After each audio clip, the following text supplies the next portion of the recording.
Snow White and the Seven Dwarfs. Snow White was very beautiful. Her father, the king of the land, loved her very much. In fact, all who saw her fell in love with her beauty and her loving nature. Snow White had a stepmother who did not like her. The stepmother did not like the fact that Snow White was beautiful. She had a magic mirror, and every day the stepmother would ask it, "Mirror, mirror on the wall, who is the most beautiful lady in the land?" The mirror always replied, "You are, Your Majesty." But when Snow White turned all of 16 on the day of her birthday,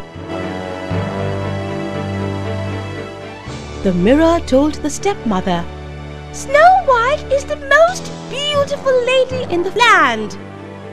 The angry stepmother was filled with jealousy. She wanted to get rid of Snow White as soon as possible. She called her trusted servant and ordered him to take Snow White into the forest, far from the castle, and kill her there.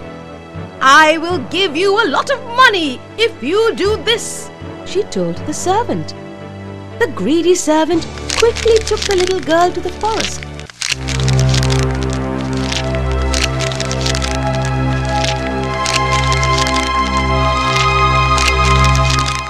But the girl looked so pretty and sad that he could not kill her and left her alone in the forest, sitting under a tree.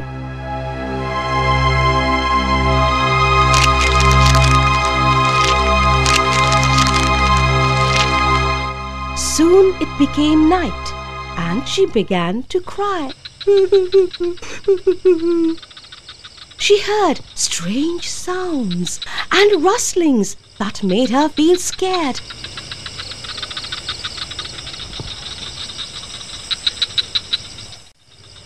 But since she was tired, she fell asleep under the tree.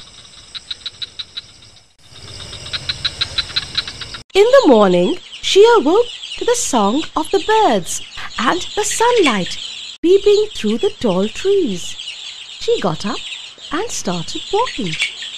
On she walked till she came to a clearing.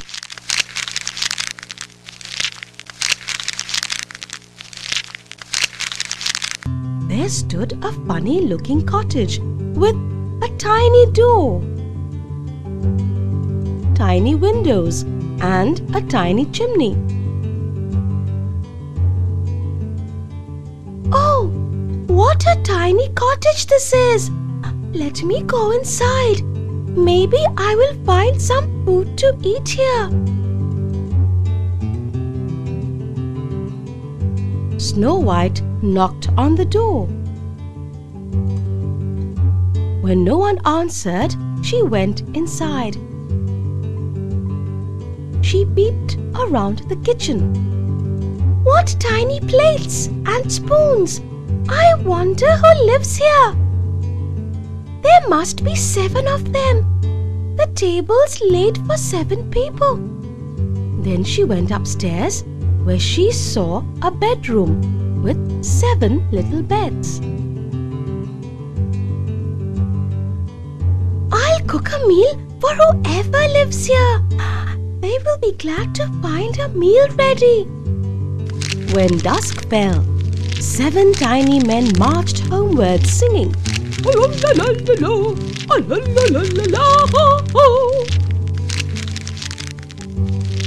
They opened the door and were surprised to find a bowl of hot soup on the table and the whole house clean.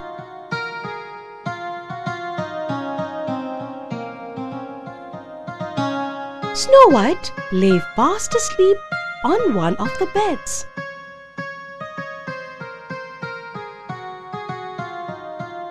The chief dwarf gently touched her shoulder. Snow White woke with a start.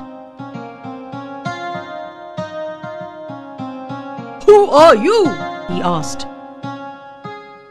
Snow White told them her sad story, and all the dwarfs started to cry with her.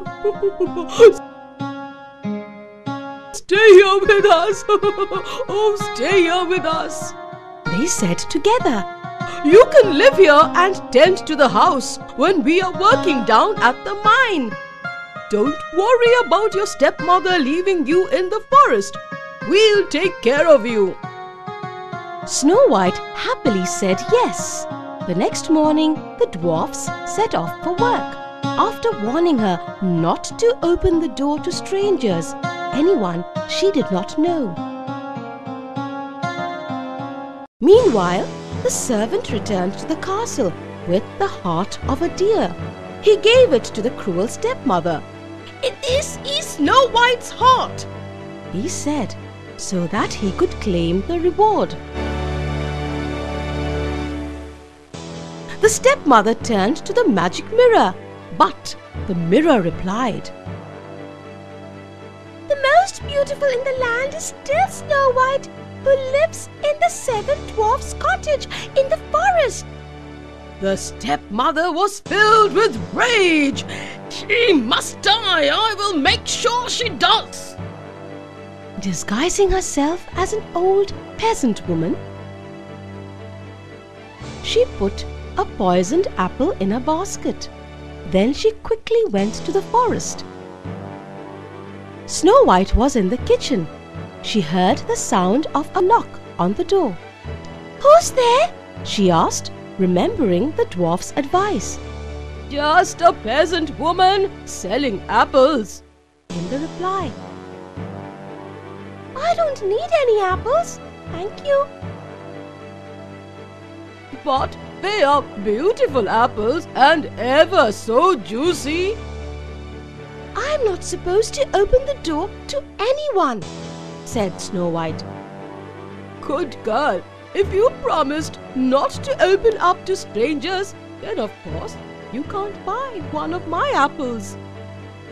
"You are a good girl. Indeed, as a reward for being good, I'm going to make you a gift of one of my apples." Snow White opened the door just a tiny crack to take the apple. Then the stepmother quickly went away. Snow White bit into the fruit,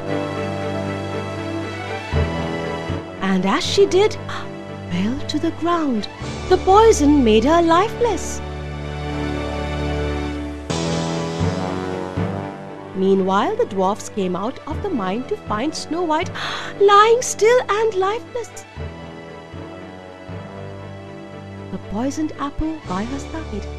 They did their best to wake her, but could not do so. Sad, they laid her on a bed of rose petals in a crystal coffin. Then one evening, they found a handsome young man kneeling by the coffin, looking mournfully at Snow White. The dwarfs told him the sad story, and the prince, for he was one, said, "Let me take her to my castle. I will call the best doctors in the land to wake her. She is so beautiful." And he bent to kiss her, which is what he did. He shook the coffin as he did, and the jolt made the apple fall out of Snow White's mouth. She woke up. The nasty spell laid by the wicked stepmother was broken. Yeah! Everyone was happy. The prince asked Snow White to marry him. Said yes. They had a grand wedding. and Snow White invited her father to the wedding. The wicked stepmother was thrown out of the land by the king for having been so mean to his daughter. Snow White never forgot the dwarfs and often visited them in the forest.